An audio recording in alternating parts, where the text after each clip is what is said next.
Auto ಚಾಲಕರಿಂದ Rajyotsava. ಶಂಕರನಾಗರ ಹುಟ್ಟುಹಬ್ಬಕ್ಕೆ ಕನ್ನಡದ ಮೆರಗು.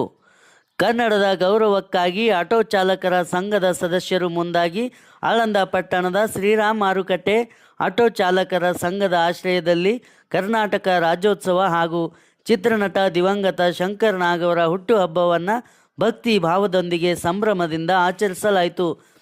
ಕನ್ನಡದ ಬಾವುಟಗಳೊಂದಿಗೆ ಪ್ರಮುಖ ರಸ್ತೆಗಳ ಮೂಲಕ ನಡೆದ ಆಟೋ ರ್ಯಾಲಿ ಕನ್ನಡ ಜಯಘೋಷಗಳನ್ನು ಮತ್ತು ಗೀತೆಗಳಿಂದ ಗಮನವನ್ನು ಸೆಳೆಯುವಂತೆ ಮಾಡಿತು.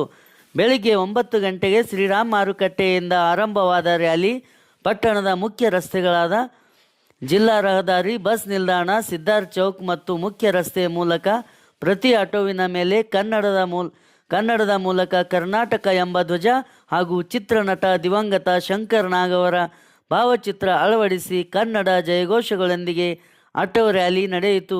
ರ್ಯಾಲಿಯ ಮುಕ್ತಾಯದ ನಂತರ ಕನ್ನಡ ಪರ ಮಾತೆಯ ಭಾವಚಿತ್ರಕ್ಕೆ ಸಾಂಪ್ರದಾಯಿಕವಾಗಿ ಪೂಜೆ ಸಲ್ಲಿಸಲಾಯಿತು. ಕರ್ನಾಟಕ ಜೈ, ಕನ್ನಡ ಜೈ ಎಂಬ ಜಯಘೋಷಗಳ ಮಧ್ಯೆ ಚಿತ್ರನಟ ದಿವಂಗತ ಶಂಕರನಾಗರ ಜೀವನ ಕೃತಿಗಳು ಮತ್ತು ಕನ್ನಡ ಚಲನಚಿತ್ರಗಳ ದೃಶ್ಯಗಳನ್ನು ಪ್ರದರ್ಶಿಸಿ ಗೌರವಾದರ್ಶನ ನೀಡಲಾಯಿತು. ಸಂಘದ ಸದಸ್ಯರು ಹಾಗೂ ಸ್ಥಳೀಯರು ಸೇರಿ ನಾನು ಕನ್ನಡದ ಮಗ ಮತ್ತು ಕರ್ನಾಟಕ ಎಂಬ ಕನ್ನಡ ಗೀತೆಗಳನ್ನು ಹಾಡಿ ಸಂಭ್ರಮ ಹೆಚ್ಚಿಸಿದರು. ಆಟೋ ಸಂಘದ ಶರಣಪ್ಪ ಗೊಳೆ, ಮಲ್ಲು ಅಸ್ತಿಗಿ, ಖಲೀದ್ ದರೋಗ, ದೀಪಕ್ ಹೊನ್ನಮನೆ, ಖಂಡು ಸಿಂಧೆ, ದೀಪಕ್ ಸ್ವಾಮಿ, ನಾಗರಾಜ್ ಉಮ್ಮರ್ಗಿ, ಶಿವಾನಂದ್ ಉಮ್ಮರ್ಗಿ, ದರ್ಶನ್, ರಾಹುಲ್ ಅಸ್ತಿಗಿ, ಗುಂಡು ತಡ್ಕಲೆ, ನಾಸಿರ್ ಸೈದುವಾಲೆ, ಲಾಲು ಕಾಂಬ್ಳೆ, ಶರಣು ಗೌಡೆ ಸೇರಿದಂತೆ ಮುಂತಾದವರು ಉಪಸ್ಥಿತರಿದ್ದರು. ವರದಿ ಡಾಕ್ಟರ್ ಅವಿನಾಶ್ ದೇವನೂರ ಆಳಂದ್.